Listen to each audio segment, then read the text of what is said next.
Thank you for joining us, and welcome to Planet Labs PBC Fiscal Fourth Quarter and Full Year 2026 Earnings Call. After today's prepared remarks, we will host a question and answer session. If you would like to ask a question, please press star one on your telephone keypad. I will now hand the conference over to Cleo Palmer-Porner, Director of Investor Relations. Please go ahead. Thanks, operator, and hello, everyone. Welcome to Planet's Fiscal Fourth Quarter and Full Year 2026 Earnings Call. I'm joined by Will Marshall and Ashley Johnson, who will provide a recap of our results and discuss our current outlook. We encourage everyone to please reference the earnings press release and earnings update presentation for today's call, which are available on our investor relations website. Before we begin, we'd like to remind everyone that we will make forward-looking statements related to future events or our financial outlook. Any forward-looking statements are based on management's current outlook, plans, estimates, expectations, and projections. The inclusion of such forward-looking information should not be regarded as a representation by Planet that future plans, estimates, or expectations will be achieved. Such forward-looking statements are subject to various risks and uncertainties and assumptions as detailed in our SEC filings, which can be found at www.sec.gov. Our actual results or performance may differ materially from those indicated by such forward-looking statements, and we undertake no responsibility to update such forward-looking statements to reflect events or circumstances after the date on which the statement is made or to reflect the occurrence of unanticipated events. During the call, we will also discuss historic and forward-looking non-GAAP financial measures. We use these non-GAAP financial measures for financial and operational decision-making and as a means to evaluate period-to-period comparisons. We believe that these measures provide useful information about operating results, enhance the overall understanding of past financial performance and future prospects, and allow for greater transparency with respect to key metrics used by management in its financial and operational decision-making. For more information on the non-GAAP financial measures, please see the reconciliation tables provided in our press release issued earlier today, which is available on our website at investors.planet.com. Further, throughout this call, we will provide a number of key performance indicators used by management and often used by competitors in our industry. These and other key performance indicators are discussed in more detail in our press release and our earnings update presentation, which are intended to accompany our prepared remarks.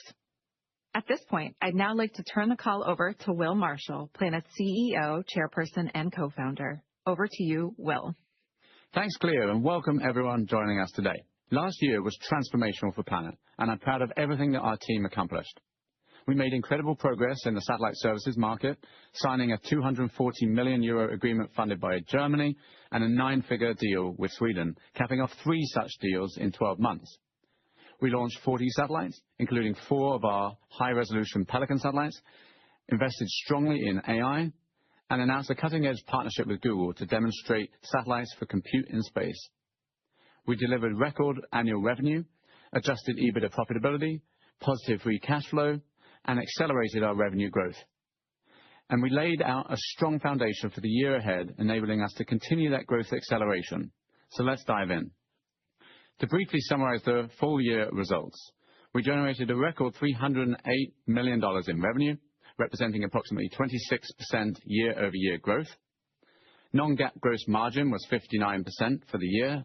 Adjusted EBITDA profit came in at $15.5 million, and free cash flow was $53 million, representing our first full fiscal year of non-GAAP profitability, an excellent milestone for the team as we strike a balance between profit and growth. Q4 was also a record for revenue, representing 41% year-over-year growth, and our 5th consecutive quarter of adjusted EBITDA profitability. For the second sequential quarter, we achieved Rule of 40, which is our revenue growth plus adjusted EBITDA margin, and on an annual basis, we achieved Rule of 30, a full year earlier than we anticipated. End-of-period backlog was over $900 million, approximately 79% growth year-on-year, providing us with excellent visibility to accelerating our revenue growth for the coming fiscal year. Defense and intelligence was a major area of strength for us in FY26, underpinned by global dynamics. Full-year D&I revenue grew over 50% year-on-year, driven by strong performance in our data subscriptions, solutions, and satellite services. To recap our role here, Planet was founded on a core mission of making information about our world visible, accessible, and actionable, to help both sustainability and security globally. As the geopolitical landscape shifts, security is an urgent mandate for governments worldwide, and our customers face mission-critical decisions in an increasingly complex and chaotic world, and this mission is critical to them. We view security as inextricably linked to sustainability. Resource scarcity and climate disasters are not just environmental issues. They are direct threat multipliers or even triggers for conflict. The defense and intelligence sector is essential to realizing our mission. Our customers rely on us to help identify unknown unknowns, detect changes and warning signals that they didn't know to look for before they escalate into crisis is a critical part of our purpose. To highlight a few recent customer wins in this area, during the quarter we received 2 awards from the U.S. Defense Innovation Unit. We were awarded a 7-figure extension of our pilot in support of Indo-Pacific Command to deliver vital indications and warnings.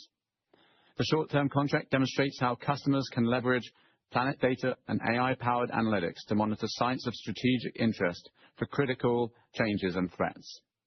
DIU also exercised an option under the existing hybrid space architecture pilot with Planet for just under $1 million to demonstrate the cutting-edge capabilities for our high-resolution Pelican satellites. During the quarter, NATO's Allied Command Transformation also extended its agreement with Planet to deliver persistent space-based surveillance and enhanced indications and warning capabilities. The award underscores Planet's position as a trusted and essential partner for customers seeking strategic indications and warnings across broad domains. Finally, last month, the U.S. Missile Defense Agency selected Planet as a prime contractor for the SHIELD IDIQ contract vehicle. Planet will now compete for awards under that program. Turning to the civil government sector, where full-year revenue was flat year over year. To share some recent highlights, during the quarter, Planet was awarded a 7-figure renewal and expansion by the German Federal Agency for Cartography and Geodesy, or BKG. Under the 1-year renewal, BKG will continue its countrywide partnership through which employees of more than 400 German federal institutions gain access to Planet's data and solutions for a wide variety of uses. As an example, this expansion will allow BKG to track permafrost thawing across the Arctic. In January, we announced an enterprise-scale agreement with Slovenia's Surveying and Mapping Authority to provide comprehensive satellite data and high-resolution tasking capabilities across the country's civil public administration in support of agriculture, urban planning, and disaster management. Shifting to the commercial sector, where annual revenue was down year on year. While this trend was expected given our increased focus on large government customers and the headwinds in agriculture, we remain confident in the commercial sector as a significant market opportunity for Planet, especially as we continue to advance our AI-enabled solutions. To share a few customer highlights from the quarter, specifically around our work in energy, we were awarded a renewal by San Diego Gas and Electric, which utilizes Planet data and analytics to monitor vegetation health and conditions within their service areas to manage risk of wildfires during the dry season. We also signed a strategic partnership with AI Dash, establishing Planet as the preferred provider of daily and weekly fuel monitoring data for utility wildfire risk mitigation across North America. Through the partnership, leading investor-owned utilities are already using Planet data to identify where and when to deploy fuel treatment resources, reducing ignition risk and targeting high-priority clearance with precision that was not previously possible. Turning to our satellite services business, in January we announced a 9-figure multi-year deal with the Swedish Armed Forces to rapidly deliver a suite of satellites, space-based data and solutions to support Sweden's peace and security operations. In terms of our existing contracts for satellite services, our teams are continuing to execute well. We are progressing with the builds for our contract with JSAT and beginning to serve dedicated capacity under the German-funded contract. We're continuing to find that our satellite services contracts are a win-win-win. The customer guarantees their sovereign space capabilities in their desired area of interest. Our other clients will benefit from increased capacity and revisit rates in the rest of the world, and Planet receives capital to forward fund our fleet build-outs. They also bolster our data and solutions offerings as countries want both speed and scale of our data and solutions and the sovereignty of our satellite services technology. Through our AI-enabled solutions, we accelerate time to value, become more deeply embedded in our customer operations, and gain more direct visibility to our customers' operational needs. We're leaning into these synergies across our product offerings. We're continuing to see robust demand from around the world for satellite services, driven by the current geopolitical landscape and the demand for sovereign space systems. Our competitive edge here is twofold. Firstly, our proven track record, having launched over 650 Earth imaging satellites, by far the most of any commercial company. Our second is speed. We are able to launch the first satellites within a few months of contract signing, as shown with the partnership funded by Germany, far faster than traditional aerospace. The demand is significant and reflected in our pipeline, which has grown appreciably in both number of deals and average deal size since we spoke about this at our Investor Day in October. We're leaning into this demand by expanding our manufacturing capacity in San Francisco and building out our second manufacturing location in Berlin. On the solutions side, I'm pleased to report that our integration of Bedrock Research is going very well. The team is helping us scale rapidly and deliver AI-based solutions, notably standing up 600 new monitoring sites within 3 hours compared to a weeks-long process when we first launched the service.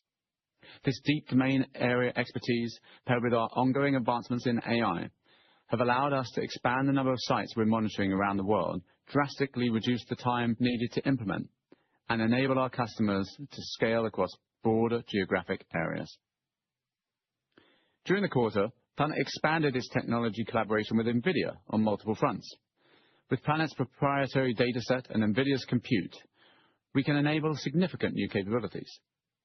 This includes exploring the use of NVIDIA's accelerated GPU-based computing platform for Planet data processing, enabling faster and more efficient processing for all of our customers. Testing NVIDIA's new Thor processor for in-space use, enhancing super resolution and other AI processing capabilities, and more. As announced earlier this week, we're collaborating to build the world's first scaled GPU-native AI engine for satellite data and drive huge advances in efficiency and latency. More generally, we anticipate that AI will be transformational to our business this year. Let me give a bit of broader context.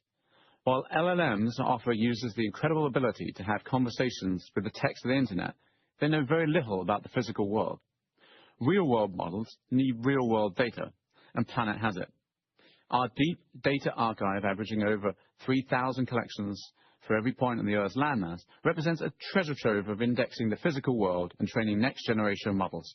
As Wikipedia was the foundation data set for LLMs, we believe that Planet's daily scan is foundational to real-world models. Furthermore, AI itself is commoditizing software development, making data the key differentiation in AI. And why does this matter? Because it has the potential to unlock a huge market. While Planet is currently seeing tremendous traction for AI-based solutions in defense and intelligence, these developments are making broader area monitoring scalable and accessible for other applications and sectors.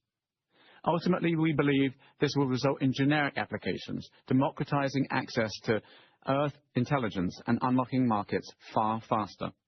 Specifically, we think that more generic AI solutions will soon empower non-technical users to go from a concept to a bespoke application in under an hour. We expect expanding these capabilities will benefit our current customers and drive new opportunities in markets such as agriculture, insurance, energy, supply chain, and finance. For the year ahead, our top priorities are executing against our current contracts across both data and solutions and satellite services, and scaling up to capture the massive opportunity before us. We see strong demand, so investing into our growth, including the technology roadmap. We're doubling our satellite manufacturing capacity. We're scaling our Pelican fleet with multiple launches scheduled this year. We're launching demos of our Owl and Suncatcher spacecraft, and we're investing in AI for existing solutions and the aforementioned more generic capabilities. In sum, last year we saw the start of returns on our investments into satellite services. This year we expect to see the start of returns into our investments in AI. We sit uniquely at the intersection of space and AI revolutions, and Planet is the first space and AI company. By year's end, we believe Planet's Earth intelligence platform will deliver transformational global impact as our customers leverage space and AI to transform data into action. We're leaning in to meet the moment, and we're playing to win. With that, I'll turn it over to Ashley to discuss our financials. Over to you, Ash. Thanks, Will. It was indeed a fantastic year, underpinned by strong execution and key wins in satellite services. I'd like now to cover the results in more detail. Revenue for the fourth quarter came in at a record $86.8 million, representing approximately 41% year-over-year growth. Full-year revenue was $307.7 million, representing approximately 26% year-over-year growth. The outperformance in the quarter was driven primarily by strong usage from our defense and intelligence and civil government customers, as well as new wins that came in during the quarter. During fiscal 2026, our defense and intelligence sector revenue grew more than 50% year-on-year. The commercial sector was down modestly year-on-year, and the civil government revenue was flat, driven in large part by the end of our contract with Norway for their NICFI program. Turning to our regional revenue breakdown, growth was distributed across the globe in fiscal 26, with approximate revenue growth of 41% year-over-year in Asia-Pacific, 48% in EMEA, 11% in North America, and down about 2% in Latin America. As of the end of fiscal year 26, our end-of-period customer count was 897 customers, slightly down on a sequential basis, reflecting our direct sales team's intentional shift to focus on large customer opportunities and leveraging our self-serve platform to provide access to our data for other customers. As a reminder, Planet Insight Platform customers are not included in our end-of-period customer count. Given our focus on larger customers and the shift to a self-service model for the long tail of the market, we believe this metric has become less useful for investors and is not proactively monitored by management. We believe our retention rates on ACV are far more constructive measures of our business health and opportunity. Therefore, we plan to discontinue this metric beginning with the first quarter of fiscal year 27. We continue to see strong revenue growth and thus a solid increase in average revenue per customer as a positive indicator that our sales team's focus on landing and expanding high-value accounts is yielding results. As we shift to some of our ACV metrics, I want to remind you that our satellite services contracts are not included in ACV, although they are included in our RPOs and backlog, which we will discuss in a moment. Recurring ACV was 98% of our end-of-period ACV book of business, reflecting our continued focus on selling subscription data contracts and solutions as opposed to one-time professional or engineering services. Approximately 85% of our end-of-period ACV book of business consists of annual or multi-year contracts, lower than prior periods as we have seen a higher proportion of large, shorter-term government contracts signed in recent quarters. Net dollar retention rate at the end of fiscal year 26 was 116%, and net dollar retention rate with win-backs was 118%. Our non-GAAP gross margin for fiscal year 26 was 59%, compared to 60% in fiscal year 2025. For Q4, our non-GAAP gross margin was 57%, compared to 65% in Q4 of fiscal year 25, reflecting investments in support of our satellite services contracts and a mix of contracts including AI-enabled partner solutions. Our gross margins came in better than expected for the quarter and the year, primarily driven by the revenue outperformance in the quarter. Adjusted EBITDA profit was $15.5 million for fiscal year 2026, better than expected, primarily driven by revenue outperformance and disciplined OpEx spend. Fiscal year 26 marks our first year of delivering adjusted EBITDA profitability on an annual basis, a milestone we're incredibly proud of.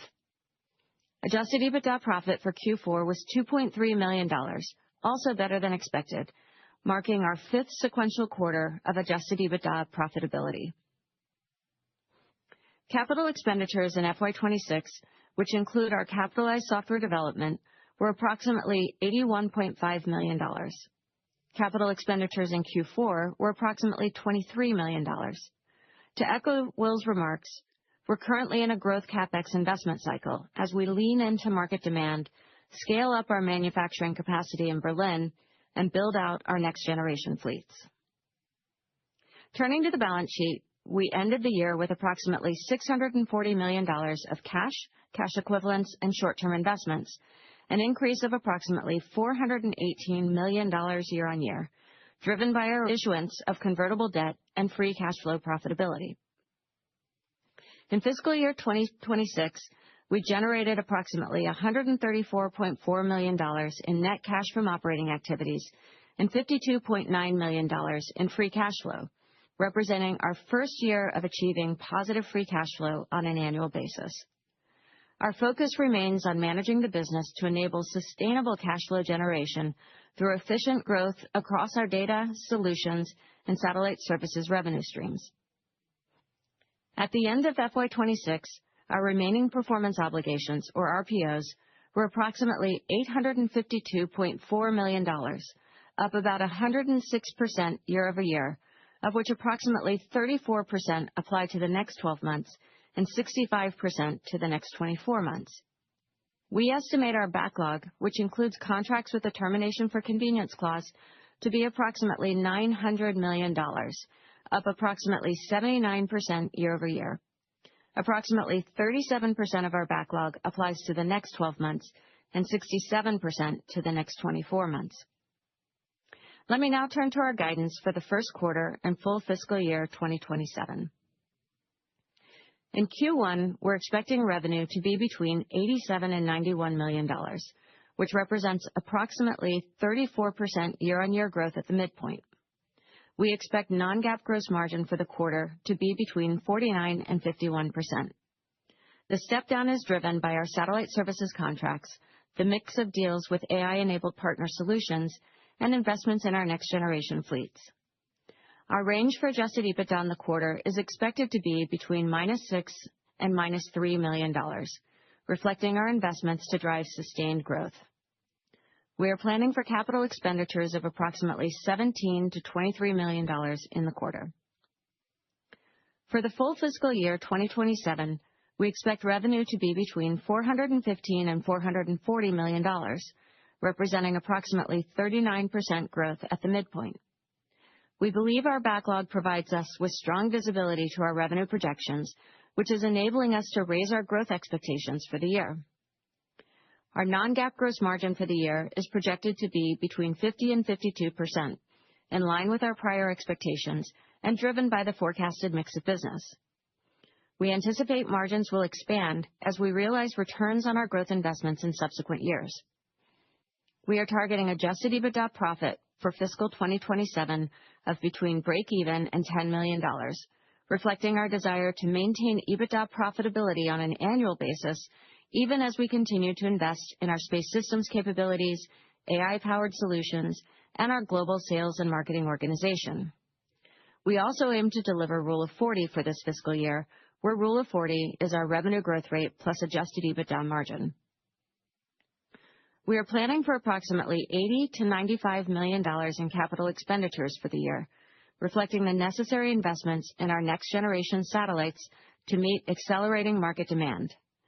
Even with these operating and capital expenditures, we expect to be free cash flow positive on an annual basis again in fiscal year 27, with a focus on sustaining and expanding free cash flow generation into the future. As a reminder, while cash flow can vary quite significantly quarter to quarter based on the timing of cash collections and capital outlays for procurements, our ultimate objective is generating sustainable annual positive cash flow. To close, the incredible momentum we generated in fiscal year 2026 provides us with a strong foundation for the future. Given the strength of our backlog and our robust pipeline, we have significant visibility into our continued revenue growth, and as our revenue scales, we anticipate non-GAAP gross margin expansion as well as Rule of 40 for fiscal year 2028 and beyond. This gives us the confidence to invest into the massive market opportunity unfolding in front of us, and as Will mentioned, we are leaning into these trends and playing to win. As always, Will and I are incredibly grateful for the outstanding execution, dedication, and teamwork of our Planeteers around the globe. Fiscal 2026 was a standout year because of you, and we're excited for the year ahead. Operator, that concludes our comments. We can now take questions. Thank you. We will now begin the question and answer session. Please limit yourself to one question and one follow-up. If you would like to ask a question, press star one on your telephone keypad. If you would like to withdraw your question, press star one again. Your first question, Your first question comes from the line of Colin Canfield from Cantor. Your line is open. Please go ahead. Can you perhaps update us on the timing and the scaling of both the Suncatcher opportunity as well as what sounds like a pretty nascent geointelligence platform with NVIDIA? And then if you could maybe talk about how much of that was included in the set of opportunities from the Investor Day. Thank you. Well, both are very exciting opportunities, and in a way, both involve both a space component and an AI component. Let me talk to the Google one first, since you brought that up. Suncatcher is going well. It's early days. Just to recap that project, this is about putting their TPUs into space. It's an early tech demo. That is what we're doing right this second for them. It's a lot of interest in that space that you've seen in recent months. It's very exciting. It's heating up. But we're focused on executing towards those research goals, and there's a big potential market there long term. As Sundar put it, I think within 10 years, he expects most compute spending to go into orbit. That's a big amount of money. That's a huge, huge market to go after, but with very early days. So, it's exciting. We're staying focused on executing on those early missions. And then to NVIDIA, that's also exciting. It's great to announce that extension of our partnership. It's also a research partnership at this stage. You all know about the fact that we've been putting those NVIDIA GPUs into orbit on our Pelican spacecraft, which is pretty cool. This is actually more focused on the compute on the ground, how we leverage their GPUs in particular to speed up our data processing pipeline.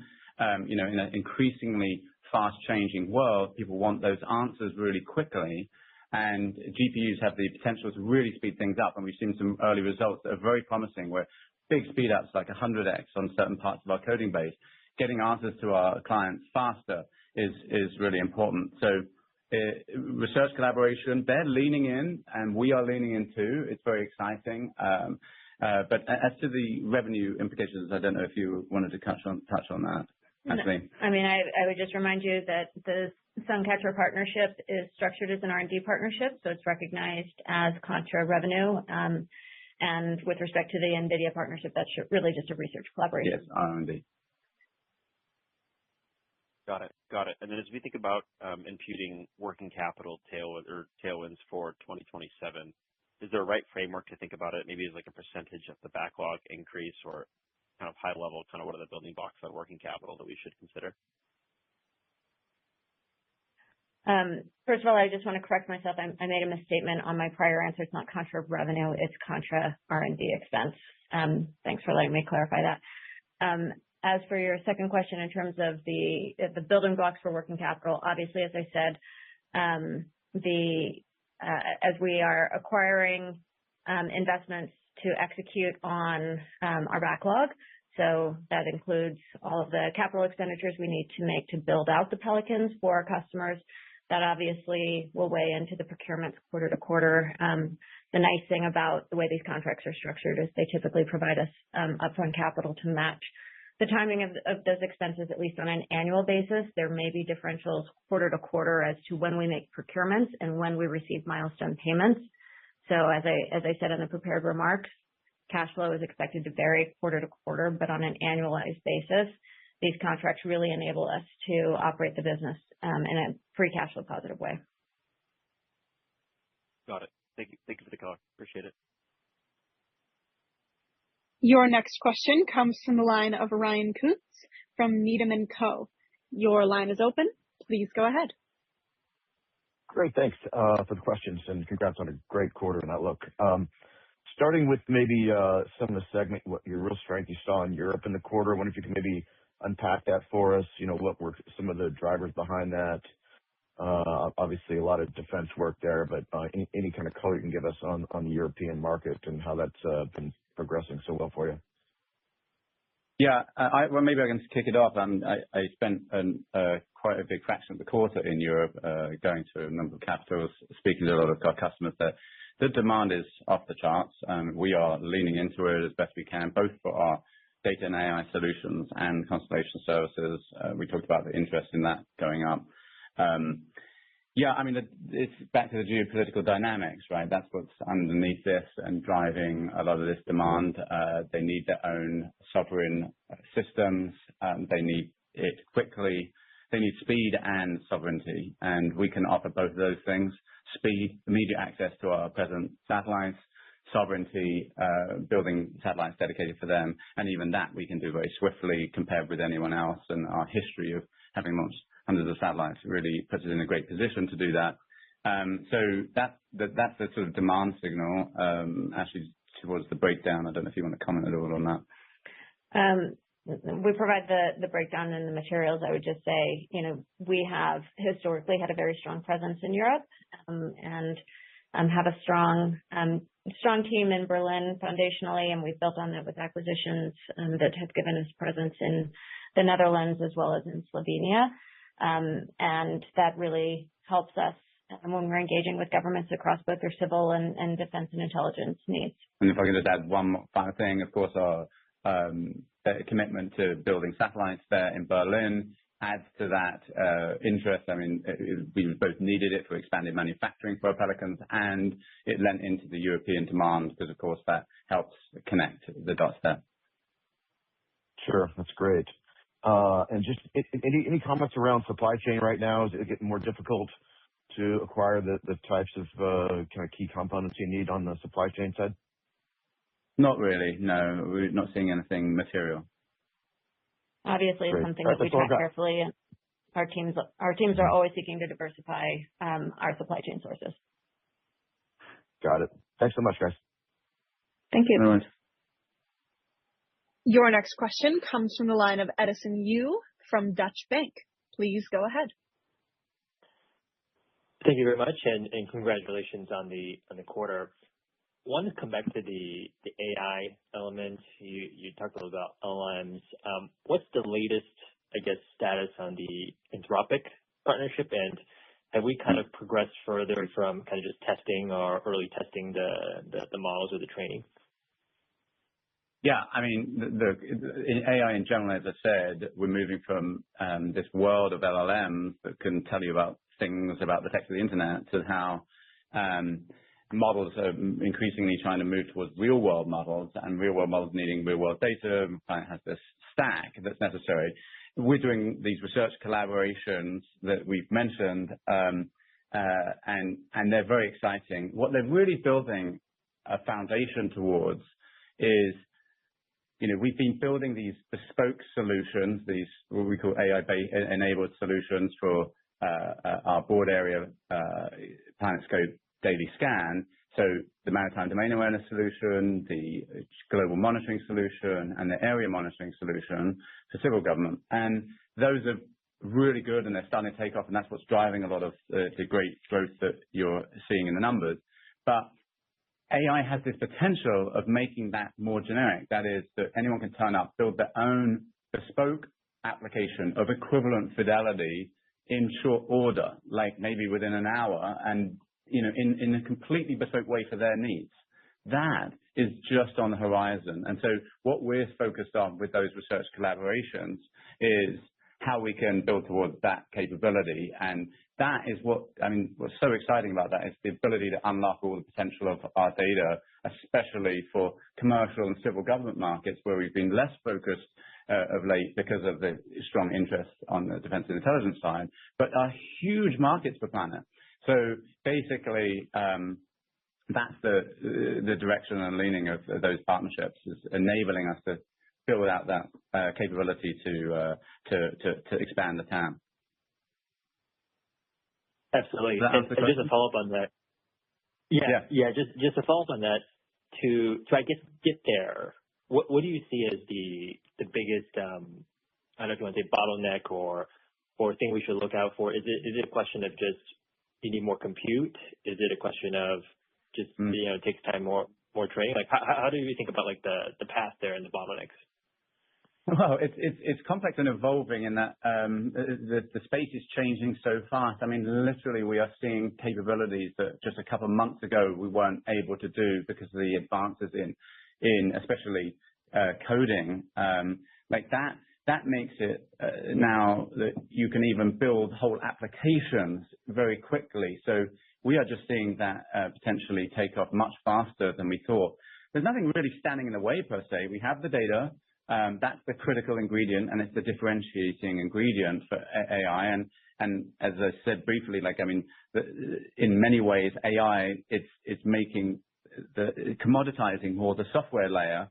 That's making the AI piece, the data piece, most useful for AI. And so that's very differentiating that we have this unique data set coming into it. So there's nothing holding us back there, and it's moving very fast. And that's why I was saying that I think you're going to start to see this come to fruition this year.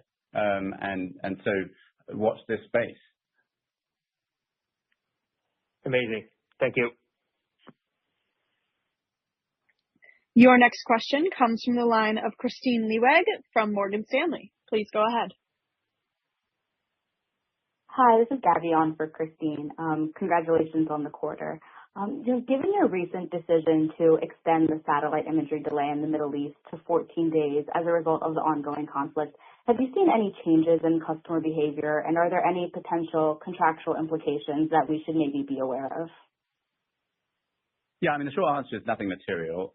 Look, what we're focused on there is helping our critical customers in the region do the things they need, which is get critical answers fast, and trying to help them through that. We're focused and mainly heads down on supporting those customers in this critical time as best we can. The delay is a lot to do with the balance of thinking about those operational needs and making sure we don't put people in harm's way, and it's very genuine needs.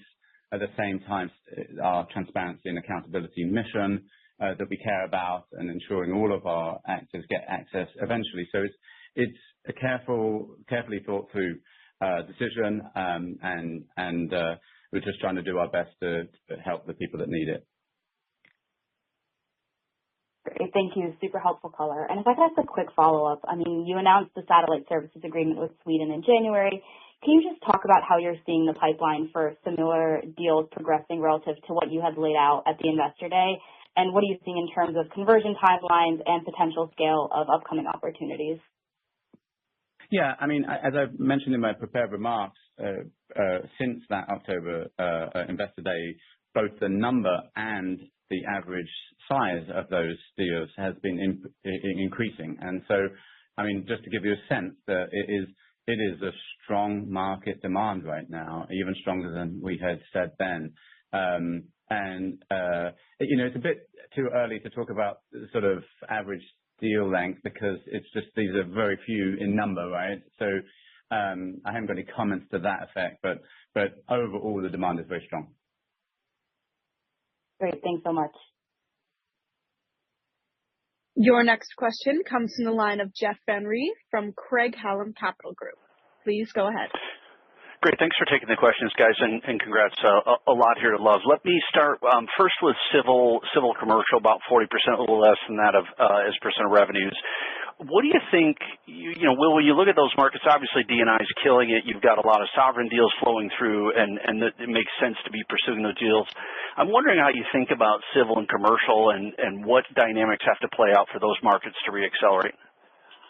Well, as I said, see earlier answer to Edison about the AI piece, because that's what unlocks these things and enables it. And we're just on the precipice of that. And yeah, I see that beginning to come this year. And just to be clear, in my opinion, the biggest markets are those two segments, not defense and intelligence. And we think that's a long and sustaining and really great market. But the civil government market is huge. The commercial market is huge. There's so many, but it's been lacking those critical solutions. Here we have a generic way of crossing that chasm to the fuller solution that enables us to unlock that market. And so we know those capabilities, that those answers are latent in our data, and this gives the bridge to the actual solution that the customers need. So, it's back to my earlier point. AI is going to enable it, and I think we're going to see the beginnings of that really take off this year. Yep. And over to the sovereign deals for a second. I mean, obviously, three mega deals here, roughly trailing 12 months, give or take. It sounds like the pipeline has expanded. Sounds like you're thinking, deal count there should improve. I mean, just any other observations on those sovereign deals, on the magnitude of the growth in the pipeline? Sounds like it really accelerated even further potentially in the last 90 days. No, I didn't want to quantify that, but just give you a sense that it is really growing and is very strong. And that's it. And the only other thing that I would add, Jeff, which I think is an important point, is that when we are selling these sovereign capabilities, we are coupling with that our data and solutions. And it actually is the synergies across that is a competitive differentiator, because we can drive value to these customers out of the gate. We can give them visibility and intelligence that they didn't have before as we work with them over the longer term contract to build out what their sovereign capabilities will ultimately be. And so it's worth pointing out that actually a lot of our backlog growth is in data and solutions. In fact, that part of the backlog has almost doubled year over year. That's great color. Last one, if I could, just on the owls. Any updates there that you could share? I mean, we're building that tech demo as we announced last year towards that improved daily scan capability. The team's working hard on it. It's going well. It's quite an incredible capability that we're obviously building there. Just remind everyone that we're moving towards 1 meter scan rather than 3 meter, and that's roughly 10 times more data per unit area of the ground, and roughly a 10x improvement in latency as well, because they will be equipped with both onboard compute systems as well as satellite comms, so that we can get the data back as well. So those things are all going to be faster as well, so much lower latency, a 10x there too. So it's really a significant improvement on that system. We're looking forward to launching a demo. Sounds great. Thanks, guys. Thanks, Jeff. Your next question comes from the line of John Gooden from Citibank. Please go ahead. Hey, guys. Thanks for taking my question. Really appreciate it. I just wanted to square off the backlog strength and all of the positive commentary with revenue guidance. The revenue guidance is fantastic, don't get me wrong, but even so, it just seems like there's upside to it based on the commentary of, incredibly strong demand signals, particularly in Europe, as well as the fact that as a percentage of the backlog that you guys have right now, it doesn't seem like the revenue guide is a particularly large percentage versus maybe how you've set guidance in the past. Yeah, it's obviously a good question, John. We're in a really favorable position right now in terms of the level of visibility that we have. Obviously, there's a lot of execution that goes into turning backlog into revenue, and we are laser focused on that. And in terms of setting guidance, I think what you've seen from us, particularly in recent periods, is we try to give ourselves room for the fact that, on these big mission critical types of transactions and contracts, there are things that can shift from quarter to quarter, and we want to give room in our guidance for that to happen so that we can keep our customers, front and center around execution. Similarly, we have a great pipeline of opportunity, but when those deals land, given how big they can be, can really impact revenue in the year. And so we tend to assume that new signings are back half loaded, which give us opportunity to deliver upside if that doesn't end up being the case, if it ends up landing sooner, but doesn't put us in a position where we're out over our skis in terms of the numbers we've given you. Okay. That makes a lot of sense. It sounds like, that there are some layers of conservatism in there, which is appropriate, and we'll see how that plays out throughout the year. If I could ask one more, just in terms of the activities in the Middle East, the conflict there, do you feel that has additionally kind of turbocharged the demand for your product in any way? I know the backdrop is strong, but has that had an obvious impact, as sort of a recent event? Well, obviously there's a huge amount of focus in that, and we are, but again, as I said earlier, we're just focused on delivering pieces. We're doing mission critical things. We're trying to focus on that. But we'll see. It's early days. Yeah, I think, one of the things that we have seen in these types of situations is you do see an increase in usage as there's just more urgency in getting as much data as possible around the situation. But ultimately, as Will said, situations like this can be very dynamic. Got it. Thank you.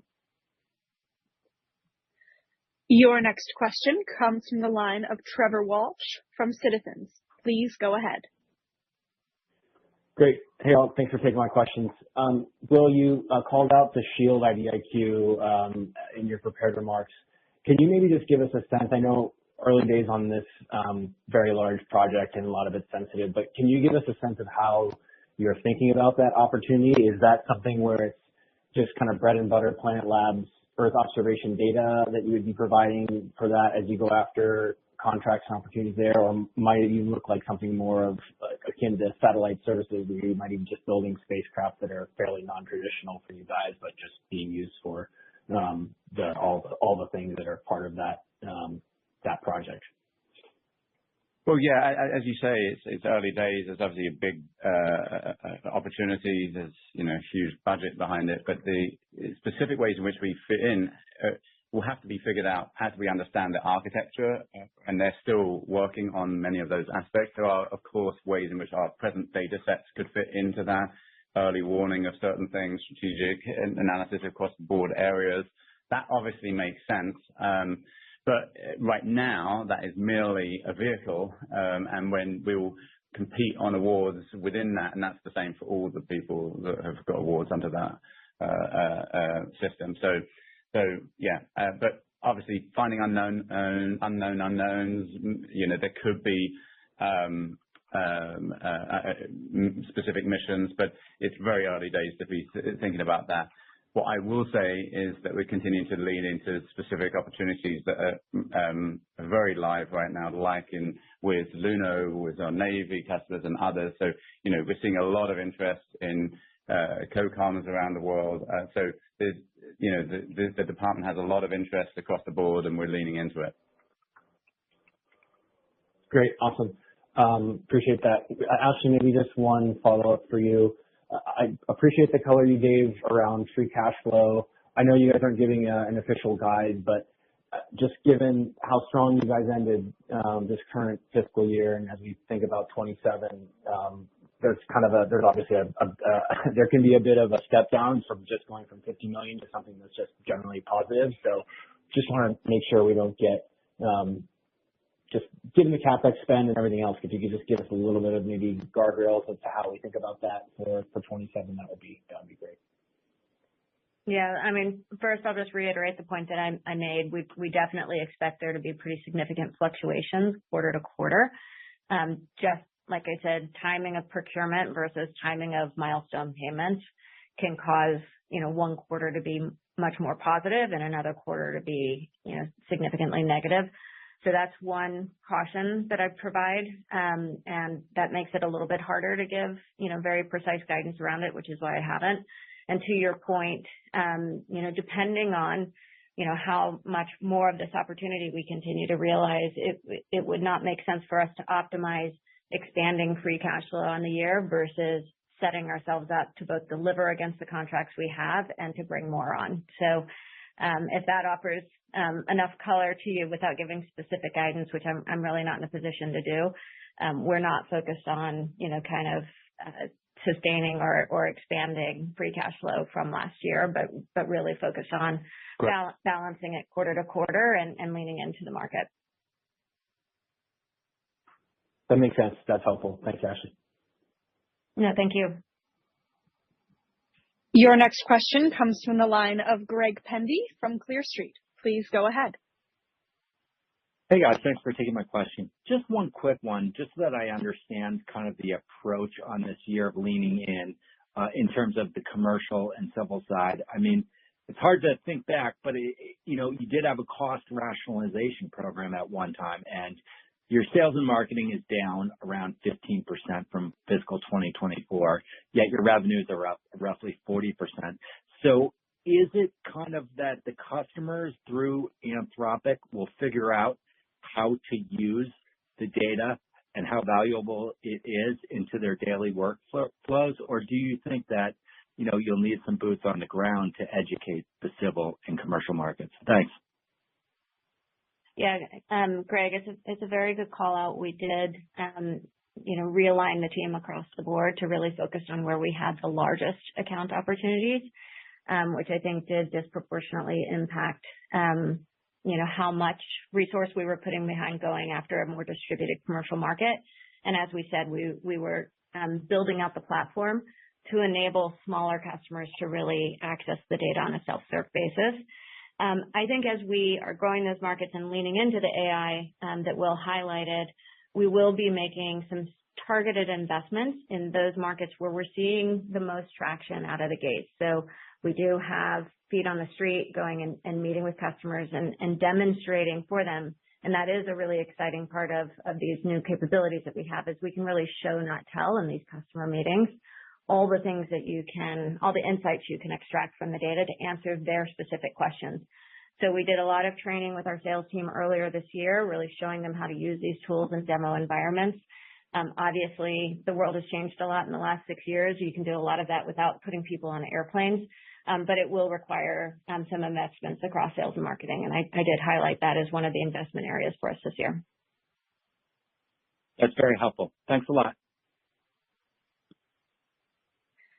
Your next question comes from the line of Alex Lattimore from Northland. Please go ahead. Hey guys, excellent quarter. Alex Lattimore on here for Mike Lattimore. I had one question. I just wanted to hit on guidance one more time. Good raise on guidance. I was wondering if you could talk about what assumptions are factored into that raise on guidance. Does this assume any new 8+ figure wins or any commentary there? Yes, thanks, Alex. I'd say we're very balanced in terms of how we think about those types of opportunities that may be in our pipeline, because obviously those could swing outcomes based on whether they come in or not. So typically what we'll look at is a pipeline of opportunity where, if an 8-figure deal were to fall out of the pipeline, what type of backup we have for that opportunity, and then probability adjust it. So we are definitely looking at active opportunities, probabilities, and then giving ourselves room for those deals where maybe we don't have enough pipeline and makeup for that one landing on time or in the year, which gives us opportunity to outperform. And like I said earlier, it doesn't put us in a position where we feel over our skis. Awesome. And then one more. I just wanted to hear if there's any footholds in the Golden Dome initiative. I understand there was a $10 billion incremental add to the Golden Dome initiative for space-based capabilities. I'm not sure if you're seeing any demand there for planet systems, but any commentary around Golden Dome would be helpful.